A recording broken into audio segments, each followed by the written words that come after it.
Prashant sir, ഈ Israel സൈന്യത്തിൻ്റെ ഒരു ആഭ്യന്തര റിപ്പോർട്ട് പുറത്തു വന്നിട്ടുണ്ട് എന്നാണ് ഏറ്റവും പുതിയ വാർത്തകൾ വരുന്നത്. ആ റിപ്പോർട്ടിനകത്ത് നമ്മൾ വിചാരിക്കുന്ന പോലെയല്ല, ചില ഞെട്ടിക്കുന്ന കാര്യങ്ങൾ തന്നെയാണ് ആ റിപ്പോർട്ടിനകത്ത് സൈന്യത്തിന് വേണ്ടി ആഭ്യന്തര റിപ്പോർട്ടിൽ പങ്കുവച്ചിരിക്കുന്ന കാര്യങ്ങളിലുള്ളത് എന്നാണ് മനസ്സിലാവുന്നത്. കാരണം അത് ഹമാസുമൊക്കെ ബന്ധപ്പെട്ടാണ് വിഷയങ്ങൾ വരുന്നത്. പക്ഷേ അതിലെ ചില കാര്യങ്ങൾ നാം ഇതുവരെ കരുതിയതുപോലെയൊന്നുമല്ല വിഷയങ്ങളുടെ കിടപ്പ് എന്ന രീതിയിലുള്ള റിപ്പോർട്ടാണെന്നാണ് ഞാൻ മനസ്സിലാക്കുന്നത്. എന്താണ് സാർ ആ റിപ്പോർട്ടിന്റെ കൂടുതൽ വിവരങ്ങൾ, എന്താണ് കാര്യം? ഇപ്പം 2023 ഒക്ടോബർ 7-നാണല്ലോ അവിടെ ഒരു കടന്നുകയറ്റം ഉണ്ടാക്കി ആയിരക്കണക്കിന് ആൾക്കാരെ കൊന്നൊരു സംഭവം. അതിനോടനുബന്ധിച്ചായിരുന്നല്ലോ യുദ്ധം. ആ യുദ്ധം ഇപ്പം വെടിനിർത്തലിലേക്ക് പോകുന്നു, ബന്ദികളെ കൈമാറ്റം ചെയ്യുന്ന ഒരു അവസ്ഥയുണ്ട്. അപ്പൊ അവരുടെ സൈന്യത്തിന്റെ ഒരു ആഭ്യന്തര റിപ്പോർട്ട് വെളി വന്നിട്ടുണ്ട്. കാരണം അത് അവർ പരസ്യപ്പെടുത്തി. കാരണം ഞങ്ങൾ തെറ്റിദ്ധരിച്ചു ഹമാസിനെ എന്ന് വെച്ചാൽ അവര് വിചാരിച്ചതല്ല ഹമാസ് എന്നാണ് നമ്മൾ അതിനകത്തൊന്ന് മനസ്സിലാക്കേണ്ടത്. കാരണം ഹമാസ് ഇതുപോലെ കടന്നു കയറാൻ സാധ്യത ഉണ്ട് എന്നവർക്ക് വിചാരമില്ലായിരുന്നു. കാരണം അവർ കടന്നു കയറാൻ സാധ്യതയില്ലെന്ന് പറഞ്ഞാൽ കടന്നു കയറാൻ സാധ്യത ഉണ്ടായിരുന്ന ഈ പറയുന്ന 7-8 മേഖലകൾ മാത്രം നോട്ട് ചെയ്ത് വെച്ചിരുന്നു. പക്ഷെ അവർക്ക് അതിനകത്ത് കടന്നു കയറാൻ പറ്റുന്ന അതിർത്തിയിൽ 60ഓളം മേഖലകൾ അല്ലെങ്കിൽ സ്ഥലങ്ങൾ അവർക്ക് നോട്ട് ചെയ്യാൻ സാധിച്ചു, അല്ലെങ്കിൽ അതിനവർ തയ്യാറായിരുന്നു. അതുപോലെ തന്നെ ഈ ഒക്ടോബർ 7-ന് മുമ്പ് 3-4 തവണ അവർ ഇതേ രീതിയിൽ ആക്രമിക്കാൻ തയ്യാറായി. എന്നിട്ട് ആ ആക്രമണം പരാജയപ്പെട്ടെന്ന് പറഞ്ഞാല് അവർക്ക് ആ സമയത്ത് വേറെ എന്തോ കാര്യങ്ങൾ വന്നു, അതിനകത്ത് പിന്തിരിഞ്ഞു പോയി എന്നുള്ളതാണ് പറയുന്നത്. അതുപോലെ തന്നെ അവരെ ട്രാക്ക് ചെയ്യാൻ ഉണ്ടായിരുന്നില്ലെന്നാണ് പറയുന്നത്. ഇവരുടെ ഈ ഫോൺ കോളുകൾ അല്ലെങ്കിൽ ഇവരുടെ രാജ്യത്തിന്റെ ഈ നമ്മൾ പറയത്തില്ലേ, നമ്മുടെ രാജ്യമായിട്ട് ബന്ധപ്പെട്ട ഫോണുകളുമായിട്ട് ഇന്റർലിങ്ക് ചെയ്തിരുന്നു. അപ്പൊ അതേ രീതിയിൽ വിദഗ്ധമായിട്ട് മൊസാദിനെ വരെ കബളിപ്പിക്കാൻ രീതിയിലേക്ക് പ്രാപ്തമായിട്ടുണ്ടോ ഹമാസ്, അല്ലെങ്കിൽ ഹമാസിനെ അവർ ധരിച്ചതിനേക്കപ്പുറത്തേക്കുള്ളൊരു റേഞ്ചിലായിരുന്നു ഹമാസ് എന്നവരിപ്പോ സമ്മതിക്കുന്നു.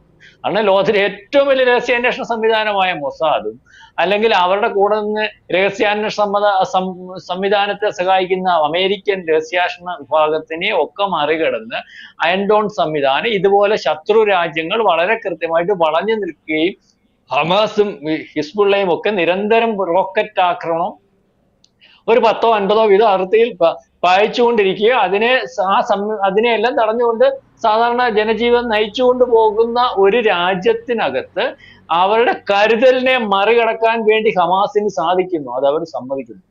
ഒരു നിസ്സാര സംഭവമല്ല. അപ്പം ആ രീതിയിലേക്കാണ് അവരുടെ ആഭ്യന്തര യുദ്ധം. കാരണം ആഭ്യന്തര യുദ്ധത്തിനകത്ത് റിപ്പോർട്ടുകൾ വെളിവരാണ്. നമ്മുടെ ഈ ഹമാസിനകത്ത് എത്ര പേര് ചോദിച്ചെന്ന് പറഞ്ഞാൽ അവർ ഇതുവരെ വെളിവിടുന്നില്ല. പക്ഷെ ഇസ്രായേലി യുദ്ധവുമായിട്ട് ബന്ധപ്പെട്ട് എത്ര പട്ടാളക്കാർ മരിച്ചു, എത്ര സിവിലിയൻസ് മരിച്ചു, എത്ര യുദ്ധ സംവിധാനങ്ങൾക്ക് നാശനഷ്ടം ഉണ്ടായി, എത്ര വെടിയുണ്ട ഉണ്ടായി, എത്ര ടാങ്കറുകൾ അവിടെ നശിച്ചു, അല്ലെങ്കിൽ ആരൊക്കെ ഈ ഇഞ്ചേർഡ് ആയിട്ട് അവിടെ കിടപ്പുണ്ട് അവരുടെ രാജ്യത്ത്, അതിനെല്ലാം ഉള്ള ഒരു കണക്ക് വളരെ കൃത്യമായിട്ട് പുറത്തു വിടും ഓരോ കൊല്ലത്തും, അല്ലെങ്കിൽ ഓരോ 6 മാസം കൂടെ. അതിന്റെ ടൈമിൽ ഇത് അവരാ തീരുമാനിക്കുക. ഒരു കൊല്ലത്തിനകത്തായിരിക്കും അത് പരസ്യപ്പെടുത്തുകയും ചെയ്യും. പക്ഷെ ഹമാസിനകത്ത് എത്ര പേര് യാത്ര ചോദിച്ചാൽ അവർക്കറിയത്തില്ല, എത്ര പട്ടാളക്കാർ യാത്ര ചോദിച്ചാൽ അവർക്കറിയത്തില്ല. ആ രീതിയിലുള്ള സംവിധാനമൊന്നുമല്ലല്ലോ. അപ്പൊ അതിന്റെ കൂടെ തന്നെയാണ് ഇത്തരത്തിലൊരു രഹസ്യം. കാരണം അത് പരസ്യമായിട്ട് അവർ സമ്മതിക്കുന്നു. കാരണം അതിനകത്ത് അവരുടെ തോൽവിയോ വിജയോ എന്നുള്ളതല്ല, അവർക്ക് പറ്റിയ അബദ്ധം, അവരുടെ അസസ്മെന്റ്, അല്ലെങ്കിൽ അവരുടെ ഞാനാണ് ഏറ്റവും വലുത്, ഇവിടെ ഒന്നും സാധിക്കത്തില്ല, അവരിത്രേ ഉള്ളായിരുന്നു എന്ന് വിചാരിച്ചിരുന്ന ഒരിടത്തു നിന്നാണ് ഇത്തരത്തിലൊരു റിപ്പോർട്ട് സൈനിക IDF. അതിനവര് അവിടുത്തെ സിവിലിയൻസിനെ അവർക്ക് രക്ഷപ്പെടുത്താൻ, അവരെ വിശ്വസിച്ച് അവരുടെ രാജ്യത്ത് താമസിച്ചിരുന്നവരെ രക്ഷപ്പെടുത്താൻ കഴിയാത്തതിൽ അതീവ ദുഃഖത്തിലാണ് ഹമാസ് വിവരങ്ങൾ പുറത്തുവിട്ടത്. കാരണം അവർക്ക് ഈ ജൂതന്മാരുടെ ഒരു രീതി എന്ന് വെച്ചാൽ അവരുടെ ഓരോ ജീവനും അവർ വലിയ വില കൊടുക്കുന്ന ഒരു സമൂഹമാണ്. അതുകൊണ്ട് തന്നെയാണ് ഇപ്പൊ തന്നെ ഈ യുദ്ധം നിർത്തിവെച്ചിട്ട് ബന്ദികളായിട്ടുള്ളവരെ തിരിച്ചു മേടിക്കുന്നതും, അതേ മരിച്ചു പോയവരാണെങ്കിൽ അവരുടെ ശവത്തിനെ എങ്കിലും തിരിച്ചു കൊണ്ടുവന്ന് അതിന് വേണ്ട ആദരവോടുകൂടി അവർക്ക് സംസ്കരിച്ചാൽ മാത്രമേ അവർക്ക് അതിനകത്തൊരു തൃപ്തി ഉണ്ടാകത്തുള്ളൂ. അത്രയ്ക്ക് ഓരോ പുരുഷനും അതേ വില കൊടുക്കുന്ന ഒരു സമൂഹമാണ് ജൂത സമൂഹം.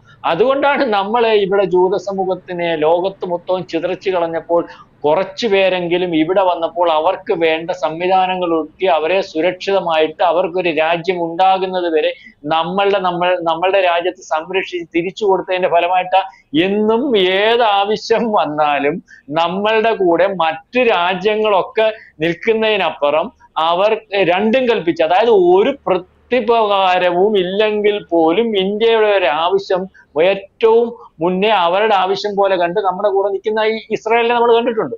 അത് നമ്മുടെ എല്ലാ പ്രതിസന്ധി ഘട്ടത്തിലും, നമ്മളെ അതിർത്തിയിൽ നമുക്ക് പാകിസ്ഥാനെ നേരിടേണ്ടി വന്നപ്പോഴും, സർജിക്കൽ സ്ട്രൈക്ക് നേരിടേണ്ടി വന്നപ്പോൾ, കാർഗിൽ യുദ്ധ സമയത്തും, ഏറ്റവും അവസാനം ഈ പറയുന്ന വേറെ ചില ചൈനയുടെ ബോർഡറിൽ നമുക്ക് ഒരു വിഷയം വന്നപ്പോൾ അത് രഹസ്യമായിട്ടായിരുന്നു. ചൈന തിരിച്ചു പോകാൻ കാര്യം എന്ന് പറഞ്ഞാൽ വേറെ ഒന്നുമില്ല, അവിടുന്ന് ഇതുവരെ വെളിവിട്ടിട്ടില്ല, അവിടുന്ന് അതിന്റെ വേണ്ട രീതിയിലുള്ള എയർഫോഴ്സ് സംവിധാനവും ഒക്കെ വന്ന് നിരന്നത് കൊണ്ടാണ് അന്ന് ഈ ചൈന അതിർത്തിയിൽ നിന്ന് പിന്തിരിഞ്ഞു പോകുന്ന ഒരവസ്ഥയുണ്ട്. കാരണം അന്ന് ഇസ്രായേൽ ചോദിച്ചതെന്ന് പറഞ്ഞാൽ ഞങ്ങൾക്ക് ബേസ് തന്നില്ല, ഞങ്ങളുടെ 2 യുദ്ധവിമാനങ്ങൾ അവിടെ വന്ന് കിടന്നിട്ട് നമ്മൾ നിങ്ങളുടെ കൂടെ അവിടെ കയറി വേണ്ട പരിപാടികളൊക്കെ ചെയ്യണം. അപ്പൊ അത്രയ്ക്ക് വലിയൊരു സാധനമാണ്. അന്ന് അവരെ കരുതുന്നവരെ അത്രയ്ക്കും വലുതായിട്ട് കാണുന്നു. മാത്രമല്ല അവരുടെ പൗരന്മാരെ അത്രയ്ക്ക് വലുതായിട്ടാണ്.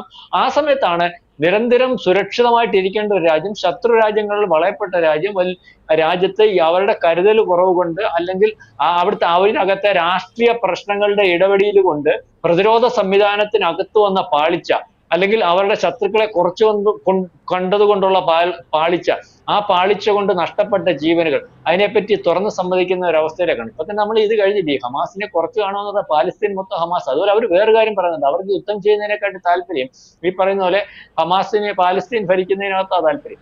അപ്പൊ അവരുടെ താല്പര്യം അത് തന്നെയാണ്. അല്ല പാലസ്തീൻ വിമോചനമൊന്നല്ല, പാലസ്തീൻ വിമോചനമൊന്നുമില്ല. അവരുടെ കൈ കൂടെ ഒന്നെങ്കിൽ ഈ രീതി പോയാലും 2 സൈഡിൽ നിന്നും കാശ് കിട്ടും. ഇവിടെ വരുന്ന പൈസയും കിട്ടി, യുദ്ധം ചെയ്യിപ്പിക്കുന്നതിന്റെ പൈസയും കിട്ടും. അത് കഴിഞ്ഞിട്ടാണെങ്കിൽ രാജ്യത്തിന്റെ ഭാഗമായിട്ട് നിന്നാലും കോടിക്കണക്കിന് രൂപ മേടിക്കും. അപ്പൊ അത് തന്നെയാണ് ഒരു ലക്ഷ്യം. അപ്പൊ അല്ലാതെ ഹമാസിന് വേറെ താല്പര്യങ്ങൾ പറഞ്ഞാൽ ഈ താല്പര്യം അവിടെ പാലസ്തീൻ ജനതയെ ഞങ്ങൾ മോചിപ്പിക്കാതെ, അല്ലെങ്കിൽ അവർക്ക് രണ്ട് പ്രശ്നങ്ങളുണ്ട്, അവരെ മോചിപ്പിക്കുന്നതിന് വേണ്ടിയിരിക്കുകയാണ്. ആ മോചനത്തിന് ശേഷം ഈ സ്വാതന്ത്ര്യ സമരം നിർത്തി പുറകോട്ട് പോകാമെന്നൊന്നുമല്ല. ഇവര് ഈ പറയുന്ന ഭീകരവാദികളും തീവ്ര ടെററിസ്റ്റ് ഗ്രൂപ്പുകളും ഒക്കെ തന്നെയാണ്. അവരുടെ താല്പര്യത്തിനനുസരിച്ച് നിൽക്കാത്ത ജനതയെ ഉപദ്രവിച്ചുകൊണ്ടിരിക്കുന്നു.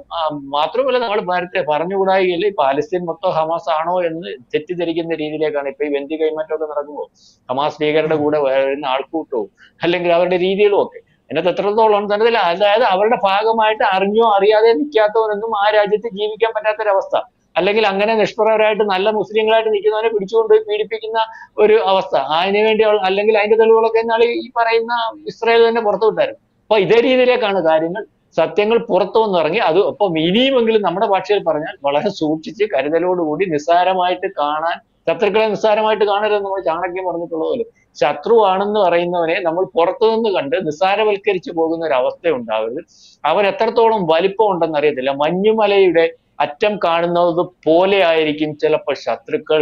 നമ്മൾ കാണുന്നതിന്റെ 16 ഇരട്ടി വലിപ്പം ഈ മഞ്ഞുമലയ്ക്ക് വെള്ളത്തിനടിയിലോട്ട് കാണുമെന്ന് പറയുന്നത് പോലെ നമ്മൾ കണക്ക് കൂട്ടുന്നതിനപ്പുറമായിരിക്കും പല ശത്രുക്കളുടെയും ശക്തിയും അല്ലെങ്കിൽ അവന്റെ കഴിവും. അതുകൊണ്ട് തന്നെ ശത്രുവിനെ കുറച്ച് കാണരുത്. ഇസ്രായേൽ സമ്മതിക്കുന്നു, ഞങ്ങൾ ശത്രുവിനെ കുറച്ചു കണ്ടു. ഏറ്റവും പ്രധാനപ്പെട്ട ശത്രുവായിട്ട് പ്രത്യക്ഷത്തിൽ നിന്ന് ഹമാസ് ഇത്രയേ ഉള്ളൂ എന്ന് വിചാരിച്ചു. അതുകൊണ്ടാണ് ഞങ്ങൾക്ക് ഒക്ടോബർ 7 ഞങ്ങളുടെ സിവിലിയൻസിന്റെ ജീവൻ നഷ്ടപ്പെട്ടതെന്ന് IDF അല്ലെങ്കിൽ ഇസ്രായേലിന്റെ സൈന്യം സമ്മതിക്കുന്ന ഒരവസ്ഥ, മൊസാദിന് പോലും കണ്ടെത്താൻ പറ്റിയില്ല എന്ന് അവർ സമ്മതിക്കുന്ന ഒരവസ്ഥ, അത് പുറത്തുവിടുന്ന ഒരു റിപ്പോർട്ടായിട്ടാണ് നമ്മൾക്കിപ്പോൾ കാണുവാൻ സാധിക്കുന്നത്. തീർച്ചയായും എന്തായാലും വളരെ നിർണായകമായ റിപ്പോർട്ട് തന്നെയാണ് ഇസ്രായേൽ പുറത്തുവിട്ടിട്ടുള്ളത്. ഇവിടെ ഇരുന്നു കൊണ്ട് ഈ പറയുന്ന ഹമാസ് സ്വാതന്ത്ര്യ സമരത്തിൻ്റെ അങ്ങേയറ്റത്തെ ഉദാഹരണമാണ് എന്നൊക്കെ പറഞ്ഞ് കരഞ്ഞ് നിലവിളിക്കുന്ന പല ആളുകളുമുണ്ട്. പക്ഷേ ഇസ്രായേൽ എന്തായാലും, അതായത് ഇസ്രായേൽ ഓൾറെഡി പറഞ്ഞു കഴിഞ്ഞു ഇതൊരു ഭീകര സംഘടനയാണ് എന്ന്. പക്ഷേ അവർ കരുതിയതിനേക്കാളും അപകടകാരികളും അതുപോലെ തന്നെ അവരുടെ വ്യാപ്തിയും കൂടുതലാണ് എന്ന ഒരു കാര്യം കൂടെയാണ് ഇപ്പോൾ ഇസ്രായേൽ വളരെ രഹസ്യമായിട്ടുള്ള ഇവരുടെ റിപ്പോർട്ടിലൂടെ അവർക്ക് കിട്ടിയിട്ടുള്ളത്, അല്ലെങ്കിൽ അവരുടെ സേനകൾക്കിടയിലേക്ക് സൈന്യത്തിൻ്റെ ഭാഗമായിട്ടുള്ള ആഭ്യന്തര റിപ്പോർട്ടിൽ അവർ പറയുന്നത്. ഇത് കണ്ടിട്ടെങ്കിലും ഇവിടെയുള്ള ആളുകൾക്ക് വല്ല മാറ്റവും ഉണ്ടാകുമോ എന്ന് ചോദിച്ചാൽ നമ്മൾ വെറുതെ ഇങ്ങനെ പ്രതീക്ഷിക്കുക മാത്രമേ വകയുള്ളൂ എന്നുള്ളത് തന്നെയാണ് സത്യം. എങ്കിലും അങ്ങ് പറഞ്ഞതുപോലെ ശത്രുക്കളെ ഒരിക്കലും നിസ്സാരമായിട്ട് കാണാതിരിക്കുക എന്നുള്ളത് തന്നെയാണ്. ഹമാസ് വലിയ ഒരു ഭീകര സംഘടന തന്നെയാണ്, അതൊരു കുറച്ച് കാണേണ്ട ഒരു സംഘടനയല്ല എന്ന് തന്നെയാണ് നമുക്കിതിലൂടെ മനസ്സിലാവേണ്ടത്. ഇത്തര ഒരു കാര്യത്തിലൂടെ അല്ലെങ്കിൽ ഇത്തരം തീവ്രവാദ സംഘടനകളുടെ ഒരു വളർച്ച ലോകത്തെ സമാധാനം എത്രത്തോളം ബുദ്ധിമുട്ടിലാക്കുന്നു എന്നും കൂടെ നമുക്കിതിലൂടെ മനസ്സിലാവുന്നുണ്ട്. എന്തായാലും ഈ ചർച്ചയിൽ സഹകരിച്ചതിന് അങ്ങേക്ക് ഒരുപാട് നന്ദി. കൂടുതൽ വാർത്തകളും വിശേഷങ്ങളും നിങ്ങളിലേക്ക് എത്താൻ ABC മലയാളം സബ്സ്ക്രൈബ് ചെയ്യുക, ബെൽ ബട്ടണും അമർത്തുക.